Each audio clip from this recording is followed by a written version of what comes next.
All right. Welcome back for another episode of Scrambling Dads Podcast, guys. We are here at IGP again. This is our 25th episode. So you are our first in person and our first, I'm going to say, bigger milestone. I guess 26 is technically half a year. Quarter of a century. It's a quarter of a century. Yeah, we're there. So it's a big one. It's got a nice ring to it. Does. Mm-hmm. Quarter century. Quarter century mark. We're rounding it out next week with our wives on the podcast for 26 and the last one of the year. So it's going to be, it'll be interesting. Yeah. Exciting. We're going to get their opinion on this endeavor for Jason and I. As I get closer to half a century. Are they scheming? They probably are talking a little bit. You know what? That is a good point. They might be, because they talk to each other behind the scenes every once in a while. I'm just like, what are you talking? Like, who's that?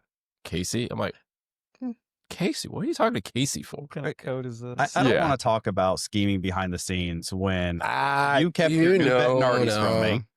You kept my birthday gift from me and my second birthday gift from me. You knew about all of them and you didn't tell me anything. I did. So I don't want to hear this behind the scenes scheming. Well, I can't spoil your birthday. You'd be like, open up like, are you a good actor? Would you have faked the surprise? I've never had acting practice, so. That's a good point because now Jason still has the trust factor. Yeah. So future endeavors, he's still in your corner. Potentially, because he's in her corner. See, but this is exactly why I'm keeping the results of the Club Pro from him because it's retaliation of what he's done to me over the past week. It's good. I am a petty person and I will hold He is very petty. Well, we appreciate y'all having us again. Today we're going to talk, I want to get your opinion on how the trunk show went. You know, Machine was here. I think it was a great time. We're going to talk through youth sports, not necessarily just golf. Obviously there's a golf lean to it because that's what we all do. And we all have a golf facility. But just talk about the commitment of youths and sports and being multi-sport athletes versus not. Cool. Got a little trivia for you on the back end. We got Colin here for. Hopefully he studied. And then we're going to round it out just at the very end with a golf tip from the coaches here. Something that maybe us parents can do if we have 15 free minutes. Maybe if time allows, we'll even jump in a bay and get a little video that we can add to the back end. So, Okay. So let's start with the trunk show.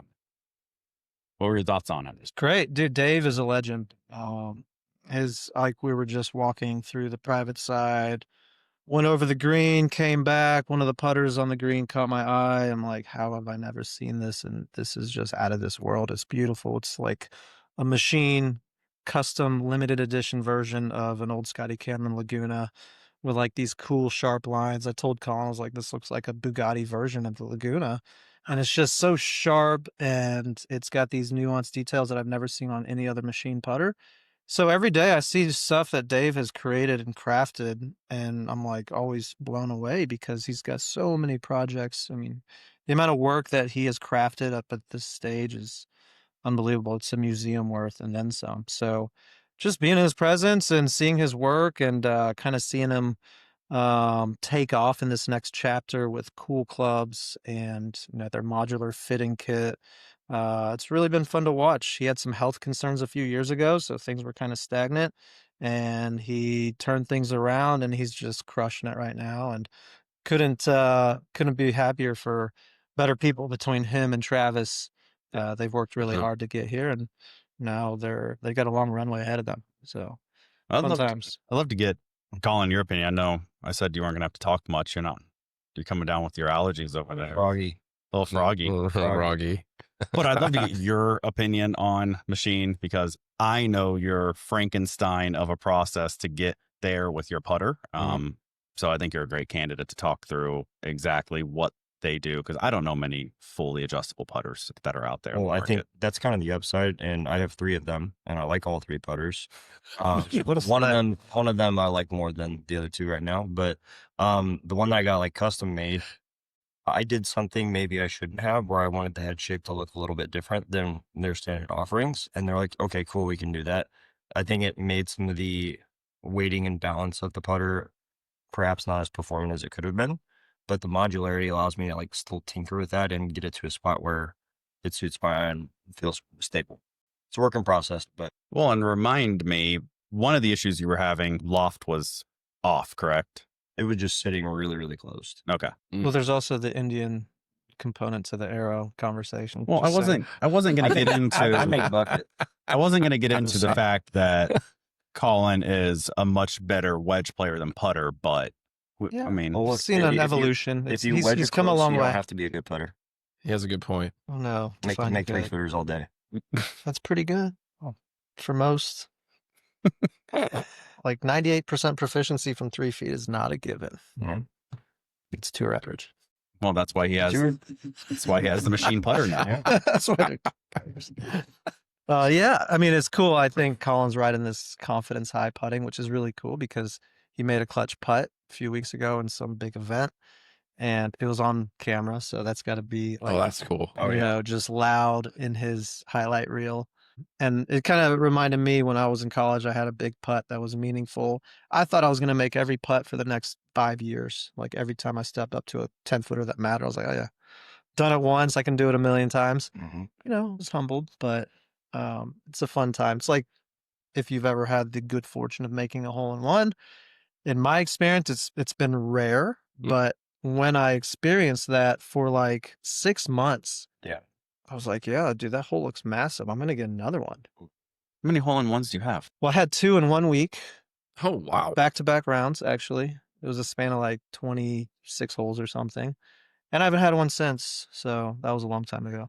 Was that in your college days or right that after college? that was late 20s, early instruction days. Out in it was actually a Hillcrest Country Club and then Bel Air Country Club. Perfect weather, sunny LA, and had back-to-backs. The first one was the most anticlimactic hole-in-one of my life, where my beloved student, I love her, she was like, yeah, cool, is that good? She just didn't play a lot of golf. I was like, yeah, I thought I was going to win a car, like, you know, help my team win a tournament or do something really cool for my first one because I had so many close calls growing up, junior golf, Yeah. like look bouts, you know, hanging on the low side.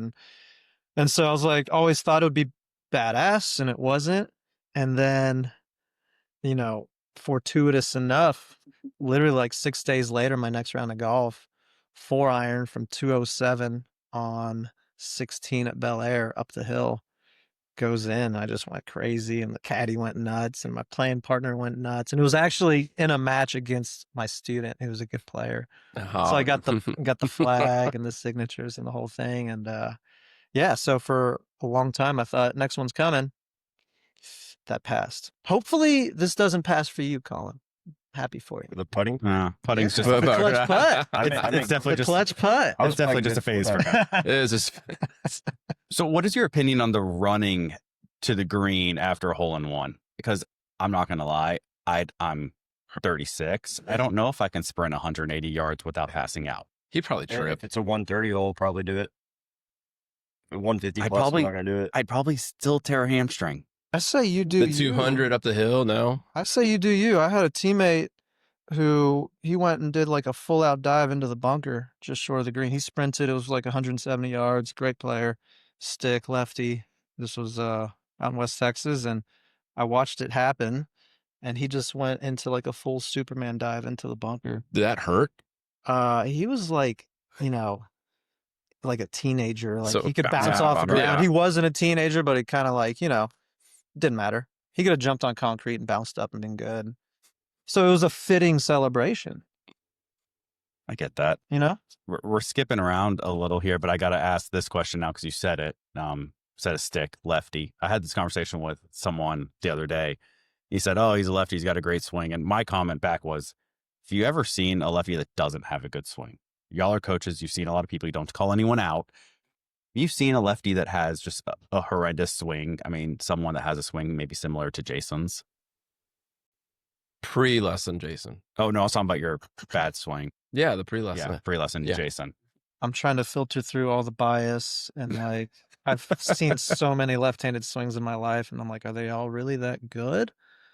But you think of the comparison to right-handed swings and you see more like disasters with right-handed swings. Just there's a bigger population there and bigger Yeah, data set. right.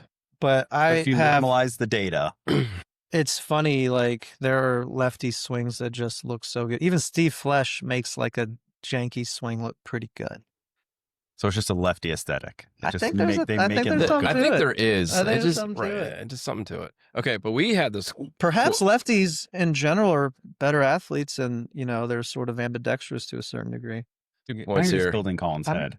Oh, he writes lefty. Yeah, but sure. don't worry about him. So he's not a real left. So okay, what about Just because he writes left, he's not a We real can't let lefty. Eric. So we got two things here. So what about the person who swings the lefty, but kind of maybe in Colin's situation, but they're actually a true righty and everything else, and so they have their dominant hand on that swing side. Because my best player is swings lefty, but he is a right-hander on everything else. So's Phil Mickelson. Yeah, that's what I'm saying. So is there a correlation there, or just general all lefties who swing left? Coaches. Speaking of Eric, right? He throws right-handed, but he swings left-handed. There you go. Well, Does he dominant right? Like, does he right-handed too? Mhm. Okay, so he's a dominant righty. So there's that guy. He used to be really good. Spieth. He's still really good. Used to be really good. Yeah, he's okay. He's You can't talk bad He's about him. magical. He won the U.S. Open on my first Father's Day. Big fan. So I'm a huge fan Bro, of Speed. love Spieth. Love Spieth. I think he's got another chapter of greatness in him, I hope, but we'll see. Anyways, he's lefty, swings righty. Right. Mhm. Think of his release pattern, though. Like, it's very linear. It doesn't have a lot of this trail arm throw because he throws lefty. So, I mean, that's one case, but his release pattern is not a turn down release where he's really throwing the ball or skipping the rock, if you will. Obviously, he's got that little chicken wing action. Although Phil is the complete opposite. If you see Phil throw a football, though, right-handed, have you seen it? I mean, he can chuck it 60 yards. Dude's an athlete. He really is. Yeah, he can sling a football. He is. Well, this segues great into talking about youth. So we'll start kind of on the back end. If we've now talked about the data of right hand, maybe goes lefty, left goes right, maybe there's a benefit to that. If you have a kid and you want to get them into golf, do you? Because I was a lefty swing in everything. Baseball, hockey, tennis.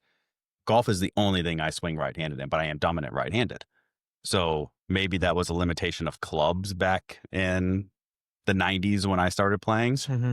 Lefty clubs are a little tougher. We understand you're older.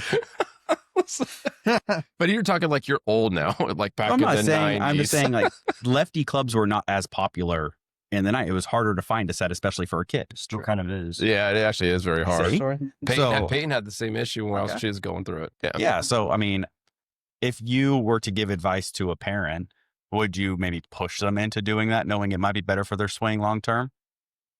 What, like for like their kid or even your kid? Try to be ambidextrous, or force them into the opposite swing. So if your son is right-handed, would you put a left-handed club in his hand, knowing it might be better long term? Man, I mean, I just don't think that's going to give you a huge advantage. No. I mean, dude, I think there are so many other things to pay attention to and hope for and prioritize and sort of foster that is almost like, what's his name? Patrick Welch. He is a cross-handed golfer on tour. And I saw. A few You know, clips what of do it. you do with that situation? Just started out cross-handed, stayed cross-handed, and played at OU and was a stud. And I think he's on Corn Fair. I think so. He's a stick. He's a Cobra athlete like Colin. So I don't know, man. I think it's more about, can we, foster the love of the game? Because if I enjoy being there and I enjoy this experience, then there's a good chance I'm going to get good at it. So how do you foster a level of the game in something like golf that is very hard to succeed at? Well, I mean, what did Earl do? Just kidding. Don't think we need to dive in on that one. But also some, I think, credence to that, because where did Tiger start? The garage. Well, yeah, but when he actually went out to the golf course, he wasn't ripping tee shots from 350. Yeah, he's just chipping it. Right, and that's where like It. Operation 36. Same, Yeah, really cool. Operation 36, awesome stuff. Great plug. Yeah, I don't know. Foster love for the game. So I can speak for myself. When my little guy was like 2 months, 3 months, 6 months, 12 months, I would just randomly swing a club in the house and just make a loud swoosh. and I'd do like maybe something goofy, like, do a funny finish or fall over. And he was just sitting there watching me, like he can't crawl yet. And so he doesn't have any choice. Now he does. He's like, I'm bored of you already. I'm going to go do something else. But then he had to sit there. And so I'm like, okay, let me just swing a club. And then the mirror neurons are firing. I wasn't thinking of this. I was making some swings like a nerd at the house, dark at night. My wife's asleep and the kid's there making swings in front of him. But you know what?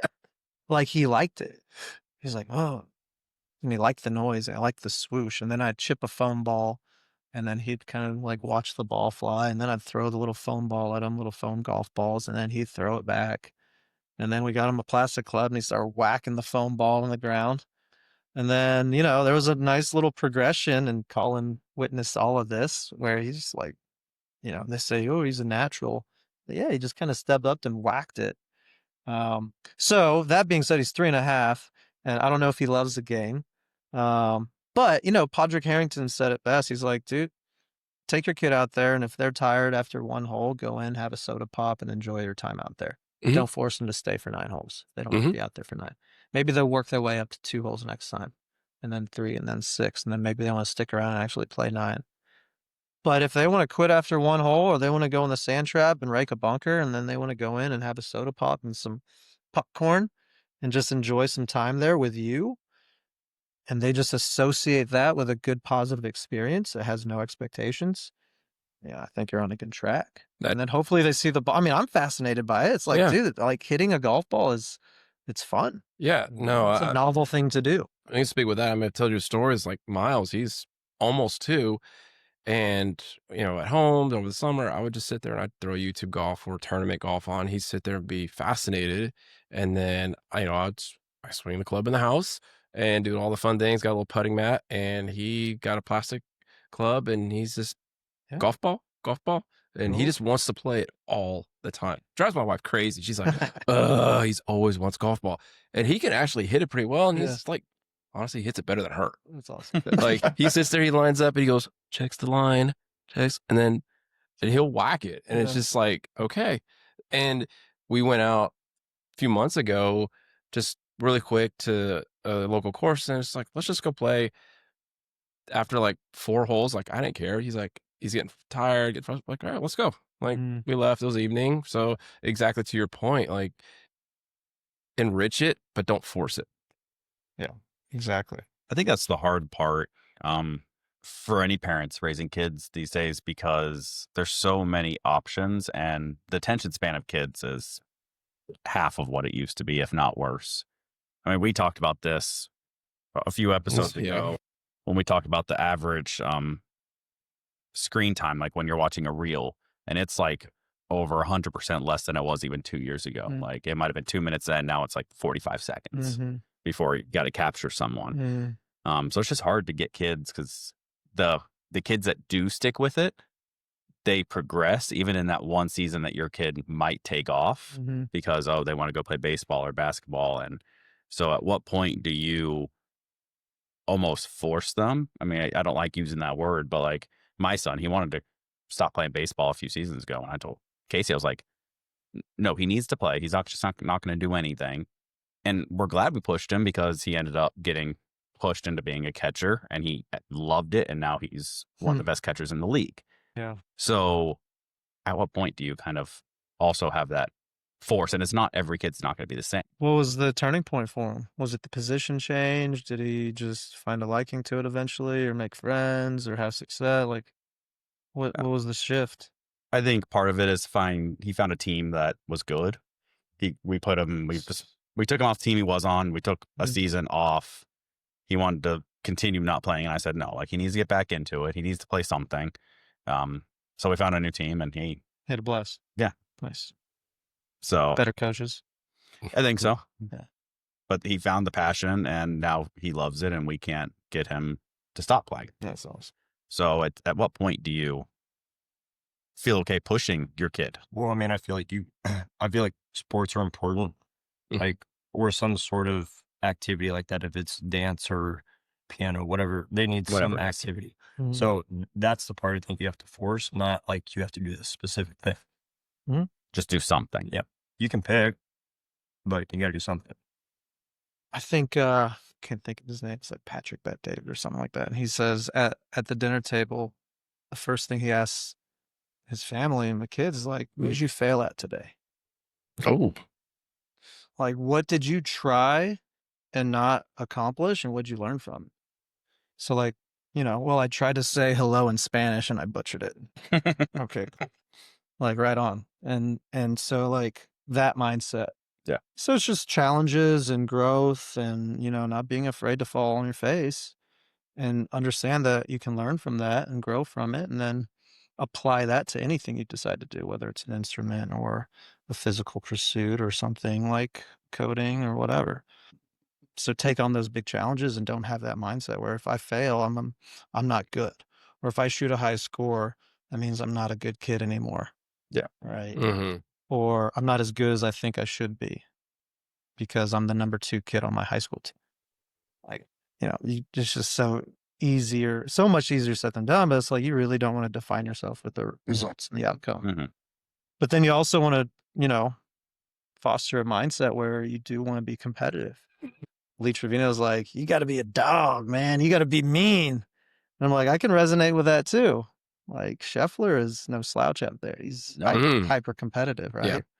So, what a balancing act that is to have this growth mindset, but also to have that fire, desire, passion. And, if it's frustration, Tiger, Djokovic, Scheffler, they get a little frustrated, but they reset.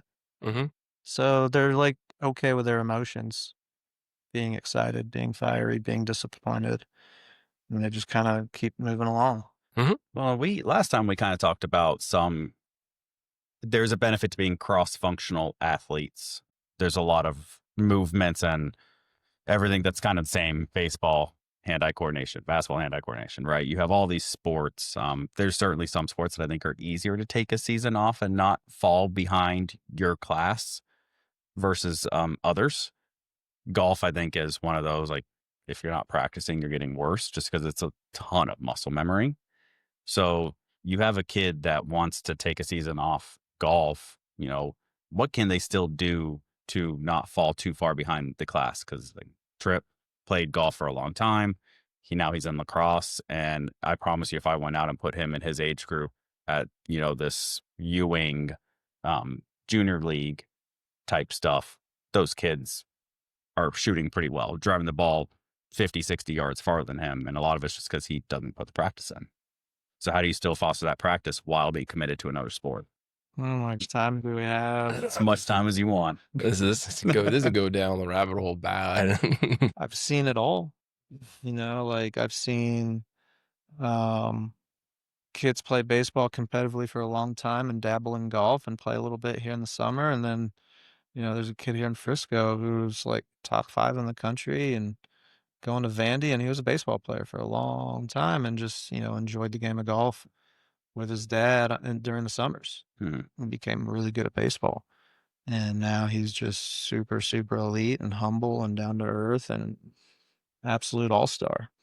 And then you got like, I think I brought up Andreas and the Danish Junior Golf Academy, which by the way, Rasmus won the Australian Open. How about that? Rasmus Nørgaard Pedersen went from Hotel Planner Tour 2 years ago to Challenge Tour to DP World Tour to just winning the Aussie Open. Beat Cam Smith in Australia, playing in the Masters next year. There are a lot of headliners at that tournament, weren't there? It's a great event. The course is amazing. So, I mean, that's not a slouch event. Melbourne. No, I mean, any of these national events are significant, and like credit to Rory for playing in all of them. Not all of them, but the Irish Open. Yeah. Obviously, the Scottish Open has picked up a lot of steam over the last few years. And it's nice to see the Aussie Open like on the main stage. As it should be. Royal Melbourne this year, right? Yep. So amazing venue. So anyways, Rasmus, shout out. Phenomenal. Crazy, great up and down on the last hole to do in dramatic fashion. So they have, like 6 months where they're indoors. The other 6 months they're in the horse track and then on the golf course. And they're just crazy, crazy, crazy talented. And they do play some hockey, but in the academy, especially beyond that age of roughly 10, 11, 12, and dude, they're in the lab. They're practicing, they're competing indoors for 6 months, and technically it's about as good as it gets. But they're able to, and this is credit to Andreas and the academy owners, they've also been able to develop skill in that environment, despite not being able to go out on the golf course and compete. Where, Tiger had 365 days of golfing weather in California. Yeah. 6 months indoors, you've got to be pretty crafty to do that. Mm-hmm. So anyways, to answer your question, man, it's so subjective, right? Like, I think Mike Madonna could have played pro hockey or pro golf. It was impressive and just a freak of nature physically. So you see that. And then, you see Bronny James, who like just picked up a golf club the other day and flushes it. Like, wow, how did that happen? That's actually really good.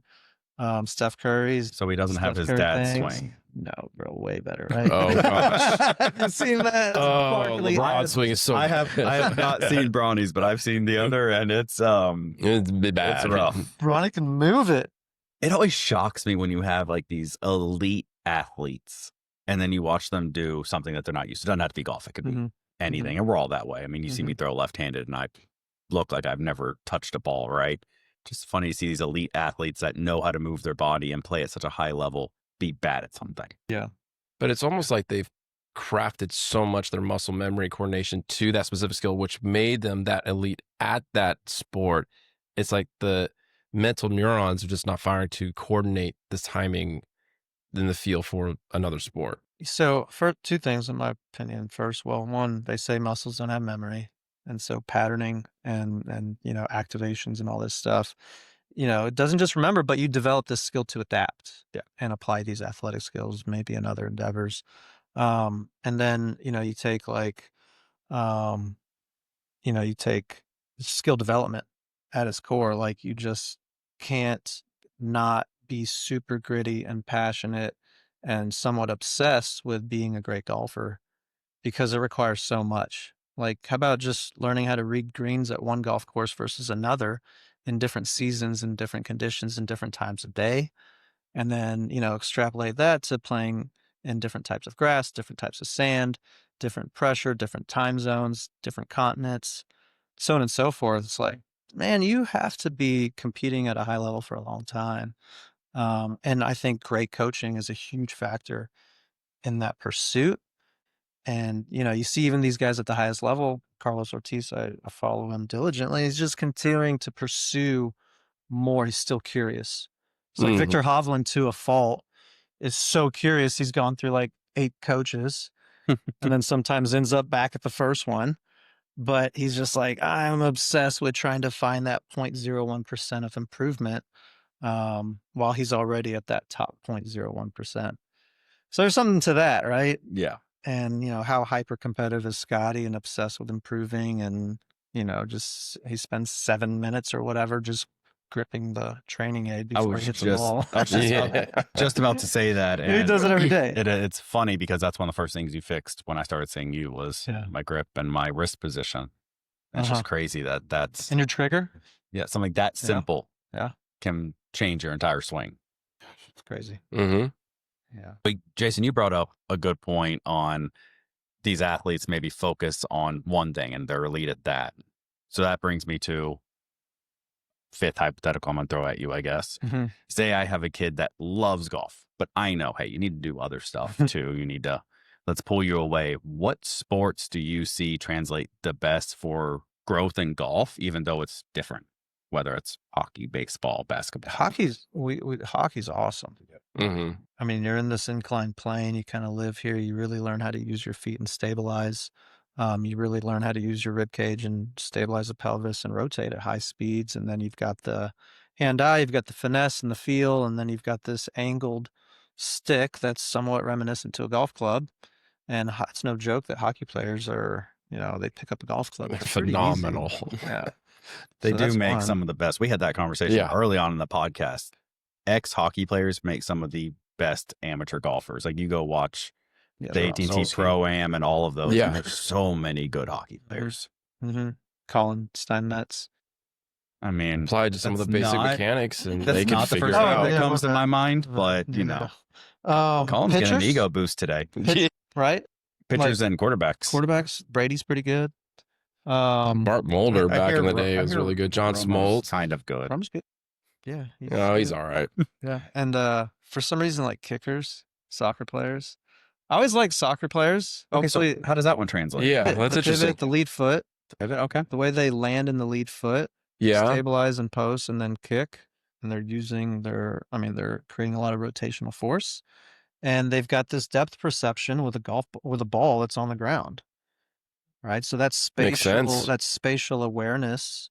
And the precision at high speed. Like if I'm moving and I'm trying to accurately kick a ball to a certain corner of the net with spin or finesse a pass while I'm running full speed, avoiding defenders, like the ability to just like be that precise in that moment and kind of know where you're kicking that ball and how.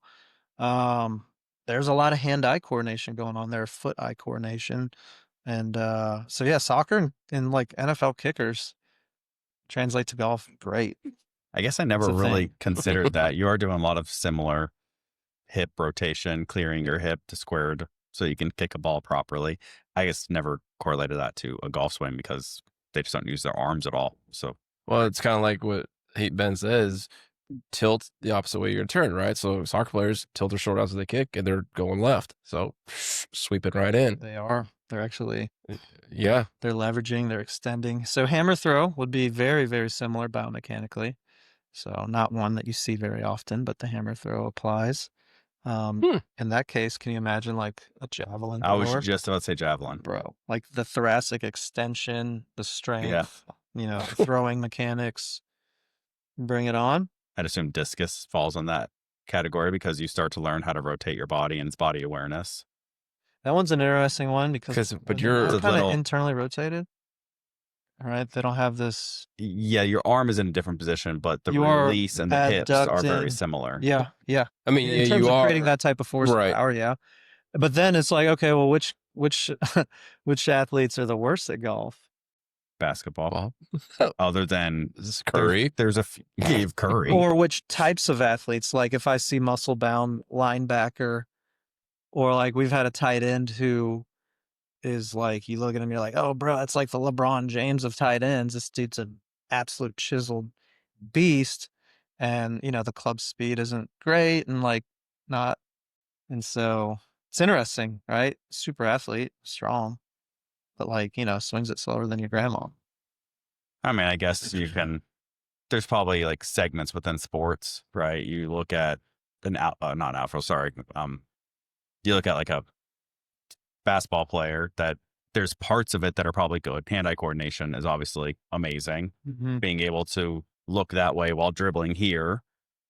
So I think there's some body awareness there that translate, but maybe they don't use the ground force as much. At what point are you too far away from the ground? Christo Lamprecht is what, 6'7", It's like, woo. So there's some diminishing returns on height. I mean, I don't know. It's CrossFit, crazy swing speed. like CrossFit athletes generally are a little lower to the ground. Agreed. I mean, mechanically efficiently with their joints, a torso. Like, I mean, that there's little golf ball, efficiency. that yeah. little golf ball. I mean, the further you are from it, the smaller it looks. So imagine like Wemby, hitting Wemby. Like, what do you do? Give him a Well, he has broomstick. long arms, so he doesn't really need extra length. Well, and I The think dude's like 8 feet tall. there's got to be some math to that as well. On their parallel swing carries a lot more swing speed than mine does. Potentially. Potentially, if you just go straight by centrifugal physics. Yeah, sure. The wider the swing, our hands both swing at 10 miles an hour. The club head is going to be faster for them than me. bigger runway, Correct. So runway, which means potential for bigger misses. learning how to tailor that speed in the proper spot. Have y'all seen Christo Lamprecht? Yes. Pretty impressed. Well, isn't like Victor Perez also pretty tall, like 6'4", something like that? I don't know, probably. I don't know. There's another guy that's in that 6'4", 6'5" range. Lamprecht's like legit 6'7". Man. How tall is Fino? Yeah, he's up there. I think he's 6'3" plus. Yeah. Yeah. There's not a lot of absurdly tall golfers by any stretch. think you see a lot more shorter. Actually, that'd be an interesting stat. What's the average height of a PGA Tour player? I already have our trivia figured out for today. That'll be next time. Okay. I mean, anecdotal, I was at the live event at Merido, and these guys were bigger than I thought they were. Like Cam Smith, he's like 6'1", 185, like 90s strong. He's big. Wacko Neiman was taller than I thought he was. Bryson's a big dude. Yeah, Bryson is a Bubba Watson's tall. Henrik Yeah. Stenson was big. Lee Westwood was built like a linebacker. Yes. Sergio is just like not a super tall guy, but like stout and strong. And like Carlos is pretty tall. Well, there you go. There's some big dudes out there. There are athletes. I would say average calf size of a PGA Tour player significantly larger than the average male American. So is Phil Mickelson on top end of that calf size? Yeah. I would say like he's certainly above average in the PGA Tour standards. Yeah. We need to get the PGA Tour to do a calf size metric here. Yeah. Yeah. I mean, Mickelson's got some massive calves, though. Well, if you talk about him that much, I feel like you have like he probably does calf raises every morning. Like just has to sit there drinking his coffee, doing calf raises. Man, I think he walks that many freaking miles. I mean, it's just all the walking. I don't think he does calf races. I think they're counterproductive anyways. I want to get into that Yeah. conversation. Need an expert for that conversation. You have an expert here. I mean, maybe not right now, but Yeah. No, I mean, we need to save some of our bandwidth for the trivia. no, God. So we settled that hockey probably translates the most. It sounds like. Yeah, it's got to. Got to. Baseball's fun, especially when they learn the difference. Baseballers are like close, but they all want to hang back and slice. Mm-hmm. So that's why pitchers have an easier time. Because they're going forward. Yep. Yeah. But once baseball players figure it out, or they kind of understand what they are supposed to be doing or what some of the laws are, if you will, then yeah, the sky's the limit. Aren't tennis players relatively good golfers too? Yeah. Pete Sampras, really good player. Good footwork, good hand-eye. Who's the one that always Games. plays in the Lake Tahoe? Marty Smith? Yep. Yep, he's good. Yeah. Marty Fish. Marty Fish. There we go. Yeah. Thank you. He's a I know stick. you figured that. Yeah. How about Nadal? Is it Nadal? Does he His go off crazy now? golf swing? Yeah, he's like a Yeah. low single digit, like a 190. Yeah, it's not the most efficient golf swing, but he's No. good. It's wild. He makes it work. So we like doing like spectrums of positions and patterns. So like, who's got the most foot flare, who has the least foot flare, and you kind of see everything in between. Nadal enters the equation when it comes to the flattest and deepest lead arm at the top of the backswing. No doubt. And that way you're trying to fix Bro, his arm is here. It's like below his waist at the top of the backswing. Trail arm's back here. I don't think I'm exaggerating. I haven't seen a swing in a minute, but it was a thing there for a bit, and they were like, Wow. and yeah, like Steiny said, he's a low single digit, and he stripes it, and pretty cool. That just shows that it doesn't always matter how the swing looks. He's It's- lefty, and he plays golf righty, I think. Yes. Mm-hmm. Yeah, well, you see that every single day at the highest level, right? So, you see good swings that can't play, and you see not so good swings that can. Could you play. fix Charles Barkley? Well, he got fixed. Did he? Better? Yeah, he's a two-stepper, right? Now, if we start talking drills, like he's just a step drill kind of guy. Get some inclination, like Mr. Chin here. Yep.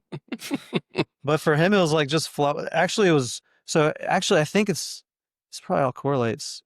When he started taking lessons, it was the early era of TrackMan formation, when even Tiger got butchered trying to like drag and lean the handle and swing it low and left. And so that kind of entered the coaching arena for several months, over a year. And I think Barkley got stuck in that, where he was trying to drag the handle. And I think Haney eventually taught him how to essentially cast the rod and get the club out and release it. Don't try to shot put it or just drag this thing and then release. Like, you got to get this thing moving, get that early energy, that early acceleration. And I think that's what allowed him to not go into flexion for so long and then get stuck. Nice. So Charles is revived, and here he is, like flushing it now. Well, if we're going to talk about bad swings, because I heard Jason's side, and normally I wouldn't ask you to talk about one of, your clients, but I mean, he's doing this for content, so we're going to talk. I openly gave permission to. So my first question is, how much did y'all watch the video and laugh after he was gone? Did we bring it up? Did I bring it up to you? I mean, I was like, it was a proud moment, I was like, yeah, that was a good one. Laughing, honestly, I mean, gosh, no, it was, he and I laughed. Did you reach for a bottle of bourbon and say it's not fixable? So I think it was funny how we said, maybe I drank the bourbon. Yeah, I was like, okay, Jason, come on over here. Like, pull up a chair. Yeah. How much time do you have? Clear my schedule. Let's go. So we're going to add an extra hour just to go over the tape. So you don't have to try to remember everything I'm about to say. Right. We're going to distill this to something that's digestible, but I'm just going to speak out loud and think out loud here as we go from position to position, face on down the line, slow-mo with a 7-iron. And he laughed. He was like, damn, I haven't seen my swing on video, but now I get it. I think the exact text I got was, my swing is going to be on the wall of shame. It was horrendous. Yeah. Yeah. I told really you, and I'm blaming him. It's like, why have you never said anything? Well, it's hilarious. I'm not a coach. Why would I say anything? But you could still say, dude, that looks like shit. I don't feel like that's my place. I don't have their credentials. I worry about my swing. Man, golf. First of all, so all the listeners out there, golf is super difficult. So don't just expect to put in some hours and be rewarded because you worked hard. It doesn't work that way. Unfortunately, hard lesson learned for a lot of folks, especially the ones that pour more into it. There's even more potential frustration. So that being said, golf's freaking hard. And we started with your feet and just kind of educating him on, even when I played a high level of golf, I didn't know how to teach anybody. But now we see it in this sort of 3D light of okay, what are all the joints doing from the ground up? And where's your spine at? And it's easy lines to draw. It's like, hey, dude, you sway 3 feet away from the target. What do you think's going to happen? That's a long ways to move away from the target, bro. And then you got nothing from there because the feet weren't set up and you're just doing, stuff that you didn't know. And you think, okay, let me turn. Right? Yeah. Let me turn. Dude, you turn really well. But you're never hitting the golf ball from over there. And so then you gotta compensate 4 different times on the way down. And then the ball comes out real soft without much speed or power. You didn't even say it with a straight face. Smash values really low. Yeah, I told you. So we're pretty inefficient. Your path is 8 to 10 left, and then the face is 3 to 5 right. So that delta is large. And so your spin axis is double, almost triple digits to the right. And so there is no side spin. It's just backspin, but the spin axis is tilted over here. And so the ball goes that way. It just makes me feel so much better after he told me that. I'm just starting to learn that, he likes to really humble you the first lesson you have with him, and then he builds you up from there. That's what he did with first time with me. He didn't have to humble me. I saw that. I was like, damn, I suck. Yeah, we didn't have to say much. Yeah, see? I should have hung around the for that. Swing you just needed to hang around for it. Yeah. I had to go get my kids. I should have hung around for that. That being said, though, I mean, credit to Jason, the changes were, it's not, so in the book Grit by Angela Duckworth, she talks about the formula for success in grit. So it's talent times effort equals skill. So talent and effort equals skill, and then skill times effort equals achievement. And so talent is well, how much time and effort's required to develop that skill. It might take me 1 attempt to develop the skill. It might take someone 10,000. Right? And so there's your talent factor. But nonetheless, once you get the skill and effort equals achievement. So even if I'm not super talented, I can still get there. So that being said, Jason picked it up pretty quick. I will say we played we played on Sunday together, and he still had some of the misses, but I think you had more good shots than typical. Like, you could see the improvement even 3 days after. Unless, he piped one drive. It had to have carried. Like, he literally, I 260. turned around, my jaw dropped, and he was like, his eyes were wide open. He's like he never saw me do that before. And then like 7-wood was on fire too, like carrying to 2230 easy. And when we were here doing it, it was not even close to getting that. Literally couldn't have gotten any worse. Right, exactly. Like, it was so bad. I've got to set the bar here, right? So it's like, I got to go through there. Typically, we'll collect X amount of data, and he only needed 2 data points to be like, dude, no, we're moving on. A swing with each club is like, we're good, let's go. Like, we need all the time. Yeah. I've got to say, though, I need to spend more time watching your video and drawing all these lines that just look like a kindergartner. We need, like, I've seen enough. Yes. 3 shots were good. Yeah. 1 wedge, 1 7-iron, 1 driver. I got the data organized. There is no TrackMan report. These shots didn't even register, but I captured the video. Yeah. So let's go. Let's get to work. That no data needed. I saw 3 shots were good. Oh, yeah. I've got to say, though, I feel like we are easily collectively Ben's worst nightmare from a coaching standpoint, because we play a lot more than we practice, at least the past few weeks for me. I know. I feel like we play. I haven't put practice time in. I haven't at all. had a chance, and I haven't played in forever, but I've played 3 times in the past 4 days, and I have another round coming up. Like, and I know Ben's over here rolling his eyes because he's like, "You need to practice. You need." Sure. Yeah. We met Thursday. I had a bunch of stuff going on. Didn't put any. I worked on the mechanics, but never really gripped the club much more. Just worked on the chest turn, all that stuff. Go out Sunday morning. It is the crack of dawn. Hit the ball for the first time. Freezing. It's cold, and then it's just like showing the blue. And then this week we've been so busy. We got a round match Saturday. I don't have time to put. I want to put club to ball more, but I'm just gonna have to do what he said. Just get in front of a mirror and just work on just some of those basic fundamentals and just keep the eye on the ball. As a coach, I'm like, wow. Yeah. Should I stay?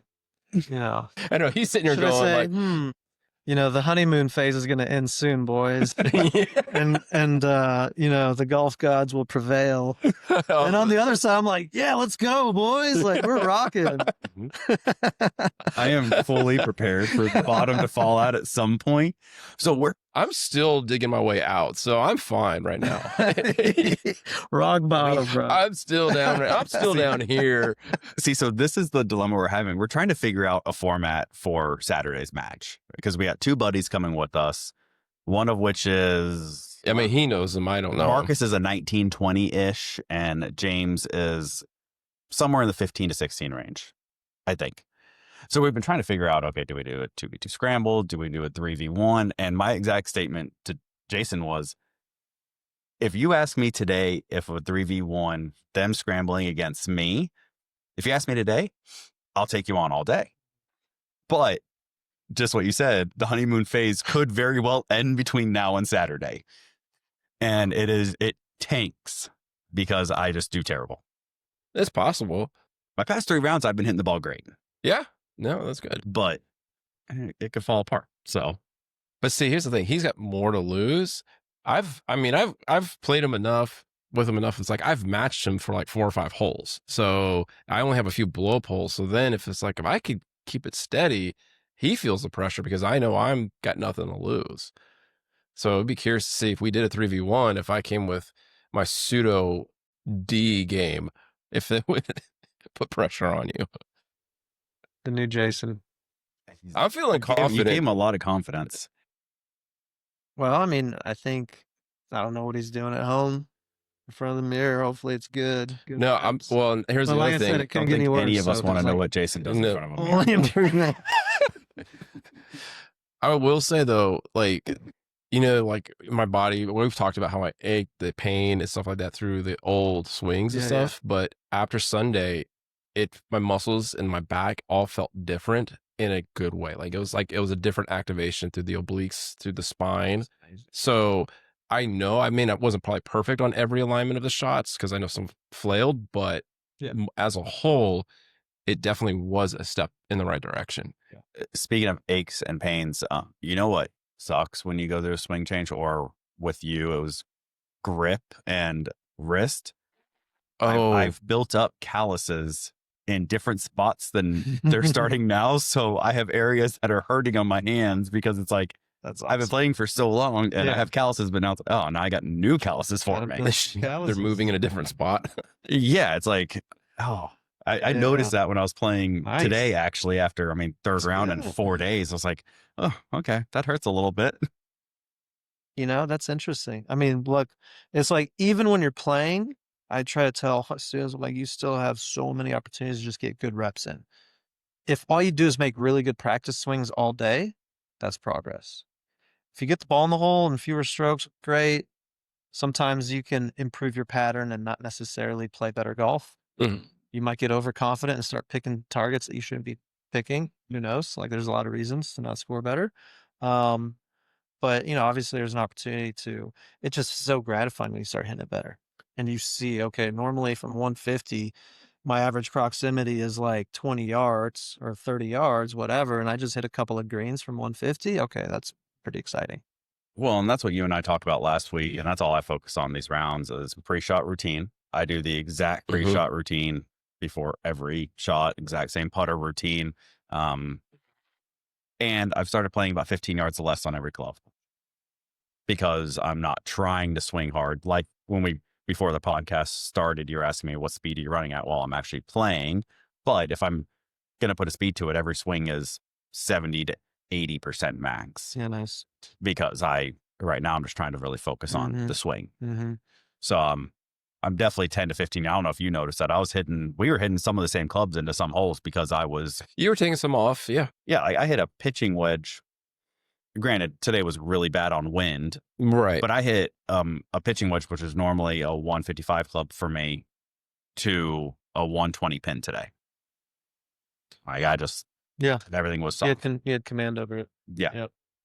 Yeah. And, like a lot of times you start seeing these changes. Like I've experienced it and it's a little surprising, but I feel like, okay, cool. I'm going to execute my drills. I'm going to kind of build it from the ground up and things start to fall into place. And before I know it, what feels like a 40% swing is going 30 yards further than I think it should be. Okay, that's cool.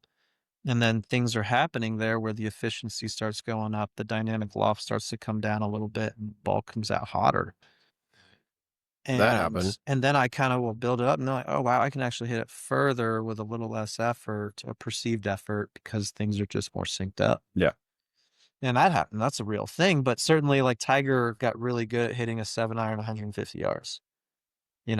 Meanwhile, he could hit a pitching wedge 180 if he really wanted to. Well, and that's why I like coming here when it's after hours for y'all and kind of play around at close to the pin par threes with a 7-wood from 90 yards. Yeah. Like it's fun. It makes practice. 3 club challenges, things like that's great. Yeah. It's a great practice. So if a parent has 15 minutes before we get into trivia, 15 minutes to do something. And I get we all have a different tendency. Some come over the top, some are shallow, whatever. But if you had to give a global, this will work with anyone if you just focus on it for 15 minutes a day, what is that? Well, the test of a good coach is if his pupil can then coach. All right, Jason. Wow. I don't know if that was to you or me. Wow. I looked at you, so I'm assuming it's you. Well, I had the more recent lesson. That's why. No, I mean, look, there's like a library of drills, and I bet Colin's like, ooh, I got like 7 of them cooking right now. And I think of a couple that, we talk about here and we use them frequently because there's some drills that really can move the needle in a lot of different ways. And there are some drills that you can't outgrow even if you're the best player on the planet. Like there are things that Kobe Bryant did even when he was already a master of all skills that just went back to day one. Let's learn how to dribble through the cones. Scotty Scheffler gripping the club. So like in all, seriousness with you, I would say one of the most potentially beneficial drills is to figure out how to do what you just learned how to do, which easier said than done, but like essentially learning how to move with, you could take an alignment rod, put it across your chest. You could throw an alignment rod Mhm. between your belt loops, and then you could just train your upper and your lower to just pivot centered in a circle and get your shoulders to 90 and your hips to like 45. And then you could position impact, you could go through to the finish, and you could just learn how to move your upper and your lower body without the challenging task of holding a club and hitting a ball. Mm-hmm. And for him, it was like, okay, that changed everything because I could really lock in on what that feels like. And it's like, oh, okay, cool. This seems really repeatable.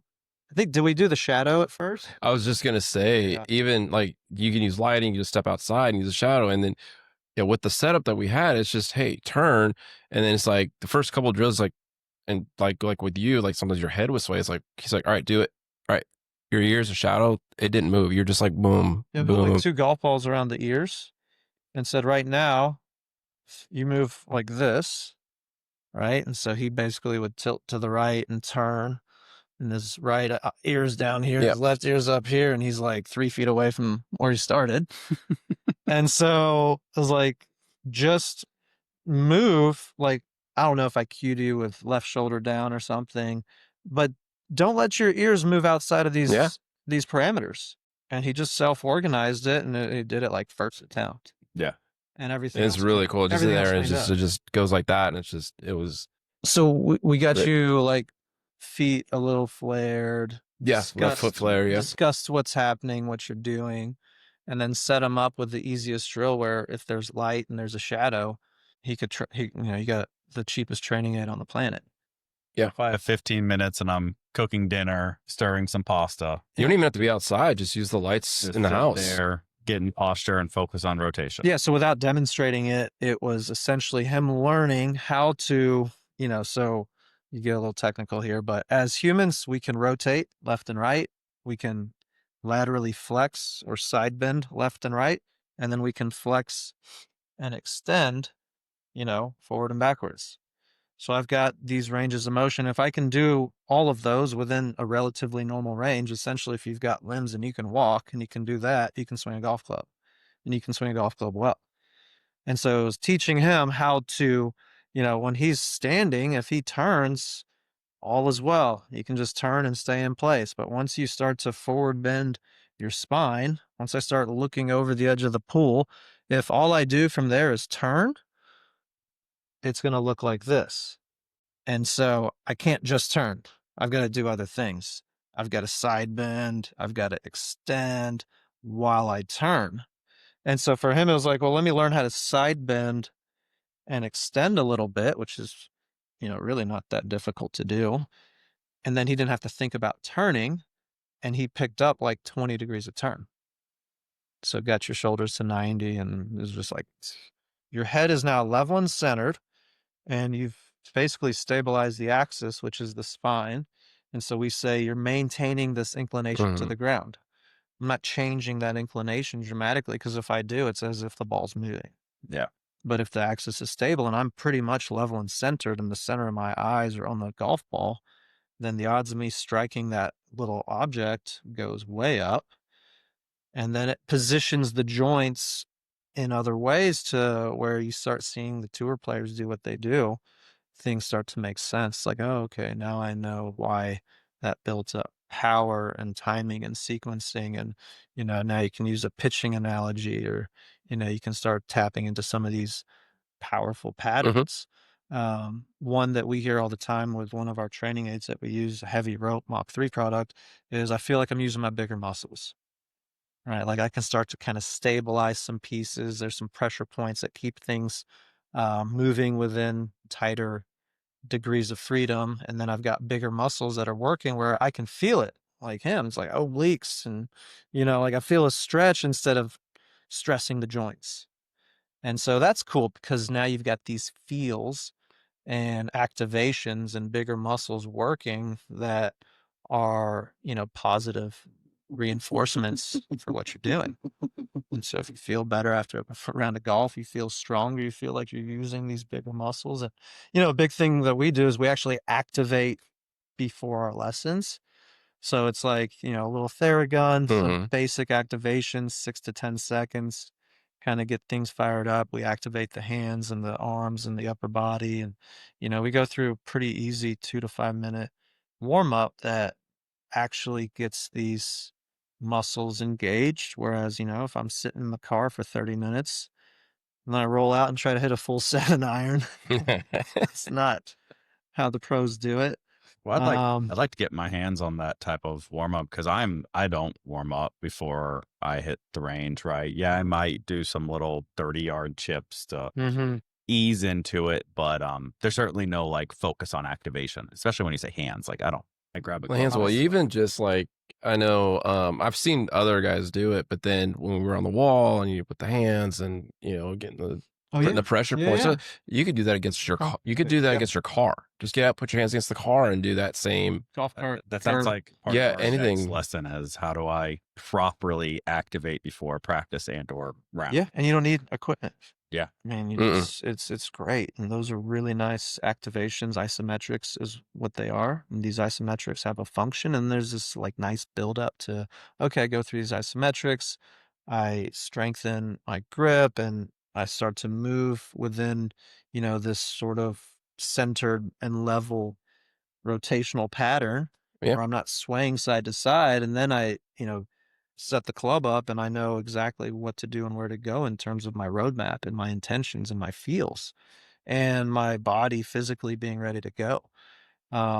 So, that's kind of the ideal situation. And that's actually, we're going to film some content here in the next couple of weeks where we're going to actually step by step show how to go through the activations, how to go through some of these warm ups, and then how to segue that into some of these drills and progressions. You mentioned that before we got on the podcast, and I specifically didn't ask about it because I figured I would because I figured it would come up. What was this content geared towards? Well, it's geared towards really helping our students and really anybody out there have more guidance during practice. Like if I'm going to go spend 10, 30, or 45 minutes or an hour practicing, what do I do with my time? It's like, I guess like you're going to the gym and if you don't have any sort of circuit or game plan or whatever, it's like you might just knock out some pull-ups and head home versus like, okay, I really have a game plan. So providing some structure and some consistency and basically routines to follow that will help you be more productive during your time spent practicing. Okay. I like that. And making that as like detailed and as helpful as possible in terms of the what and the how and the why, the reference points. And then an opportunity to sort of, you can take some of these drills and progressions and create a workout program if you want. I do this 10 times with a 7-iron and I'll go 10 times with a 5-iron. I've got to hit 10 shots that start right and draw left and 10 shots that start left and fade right. And, maybe that's at 60% with an 8-iron. But just more of a build up towards that type of practice. And then that can evolve into consequential practice, strengths practice where you're scoring and getting into competitive golf. But on the front end, most importantly, like I don't care how good you are at golf, you can benefit from these warm up processes. Yeah. And start to tap into some of these drills. So movement pattern drill, open palm would be another one. I don't know how much time we have. And then Steiny, what would you do? Open palm would have been my first one.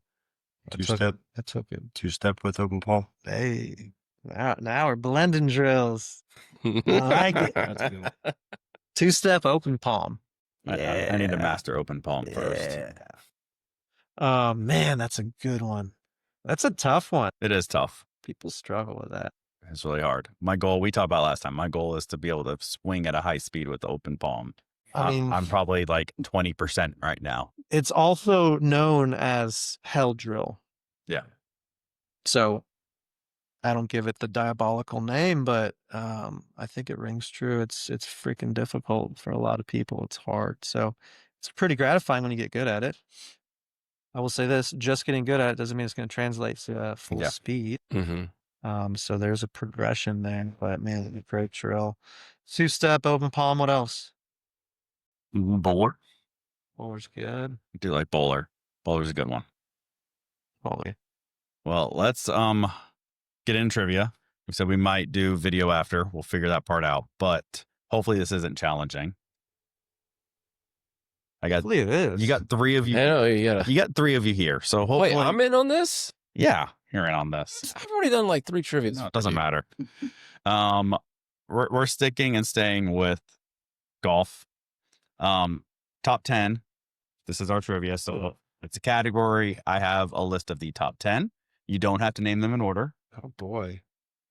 We can go one by one here. I don't want consensus. Don't matter who goes first. Doesn't matter who gets the most. We'll start with Jason. Top 10 states that have produced the most PGA Tour winning players. PGA and LPGA. Good Lord, does South Korea count? Right.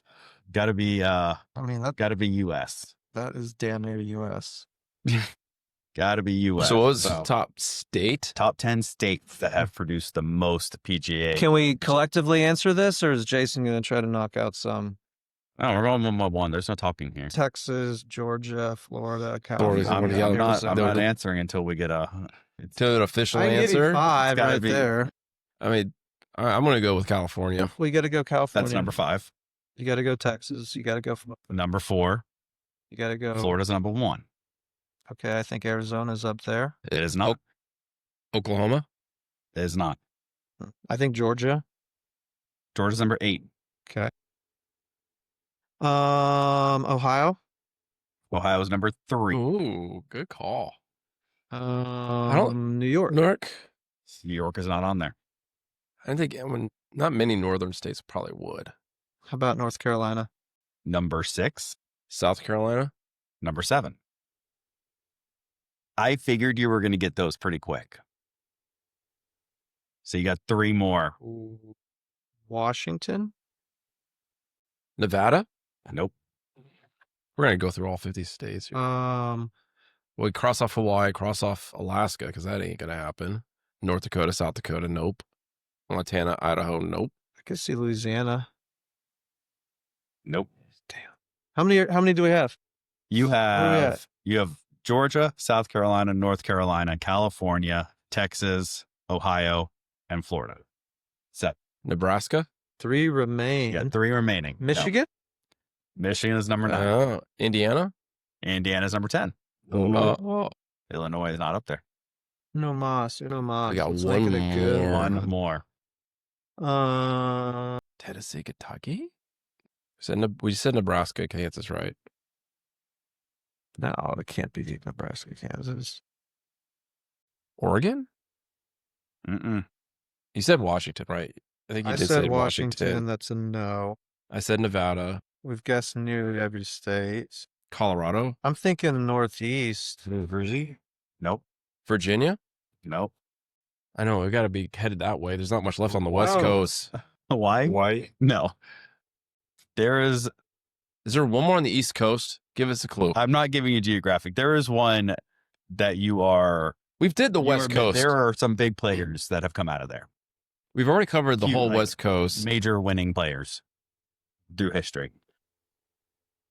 It will shock people. Wisconsin, Pennsylvania. Pennsylvania. Oh, dude, Arnold Palmer. Pennsylvania. Oh my gosh. Yeah, Pennsylvania.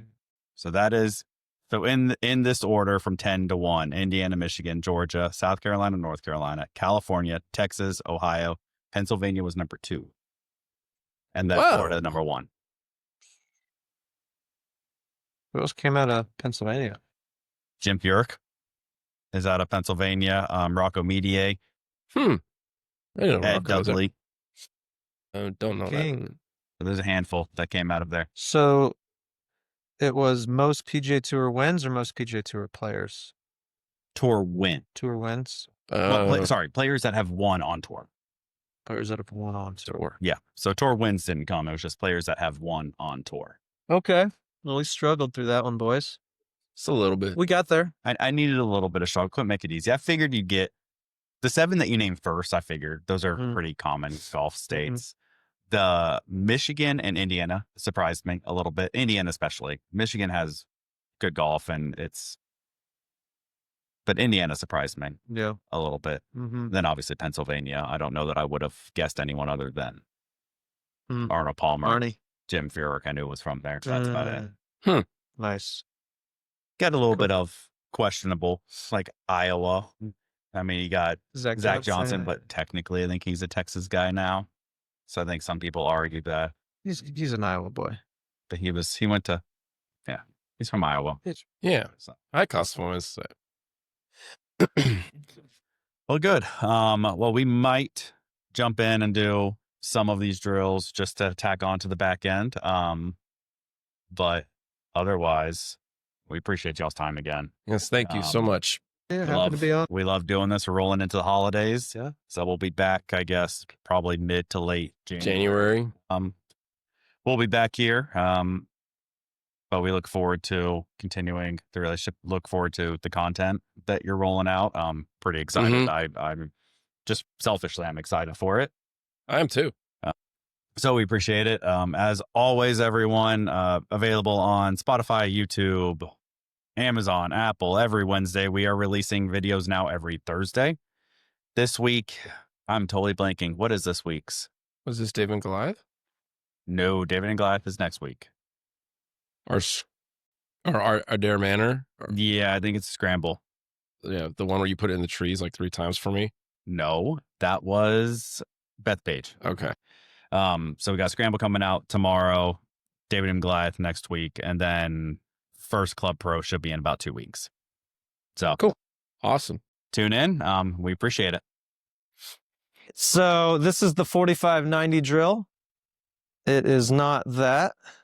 So Colin here is going to demonstrate, and you'll see why we call this the 4590. So if Colin gets into his golf posture here, he is going to get his hips to turn and tilt 45 degrees, in addition to his upper body tilting and turning 90 degrees. Colin, go ahead and show us what you'd see most students do here.